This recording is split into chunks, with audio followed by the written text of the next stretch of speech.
বাংলাদেশ আর চায়নার ম্যাচ দেখে বাংলাদেশের যারা নারী ফুটবলার রয়েছেন, যারা হয়তো এখন ছোট, যারা হয়তো এই টেলিভিশন সেটে এই খেলা দেখে হয়তো অনুপ্রেরণা খুঁজছেন যে তারাও ফুটবলার হবেন, সেই জায়গাটা যেন বেগবান হয়, সেই স্বপ্নটা দুই দল মিলেই একসঙ্গে দেখছে। ম্যাচ যখন শেষ হয়েছে তখন চায়নার ফুটবলাররা বাংলাদেশের ডাগ আউটের সামনে এসে অভিবাদন জানিয়ে গেছে। সাধারণত তারা সেটা সবসময়ই করে, যে ম্যাচ হয়েছে সেখানে বাংলাদেশকে তারা অবশ্য কোনো দয়া দাক্ষিণ্য দেখায়নি, খুব স্বাভাবিকভাবেই, যেহেতু তারা অপোনেন্ট বাংলাদেশ প্রচুর মারও খেয়েছে, বেশ ফিজিক্যাল গেম হয়েছে।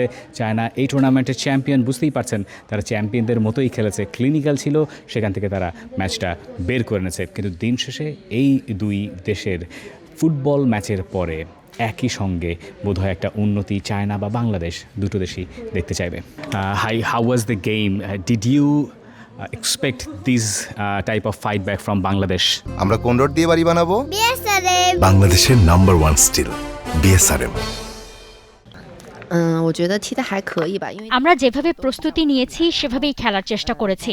আসলে সব অংশগ্রহণকারীর জন্যই প্রথম ম্যাচটা অনেক কঠিন হয়ে থাকে। আমরা বেশ কিছু ইয়াং প্লেয়ার পেয়েছি, মাঠে আমাদের সেরাটা দেওয়ার চেষ্টাই করেছি, আর এখন আমাদের সব মনোযোগ পরের ম্যাচকে ঘিরে।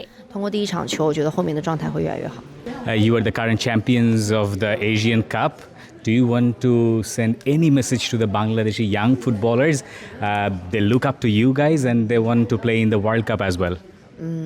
因为其实说实话，我们中国女足也是一直在 এশিয়ার অনেক জায়গায়, বিশেষ করে বাংলাদেশের কথাই যদি বলি, মেয়েদের ফুটবল সেখানে ধীরে ধীরে এগোচ্ছে, আর এই ধরনের ম্যাচ কিংবা টুর্নামেন্ট তাদেরকে আরও আগ্রহী করে তোলে।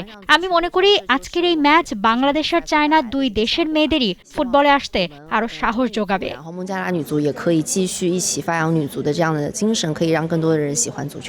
Thank you guys, thank you so much. Thank you for your time. For more updates, subscribe to our YouTube channel and click on the bell icon. Follow us on Facebook and Instagram. Download T-Sports app to enjoy exciting games and highlights. Visit tsports.com.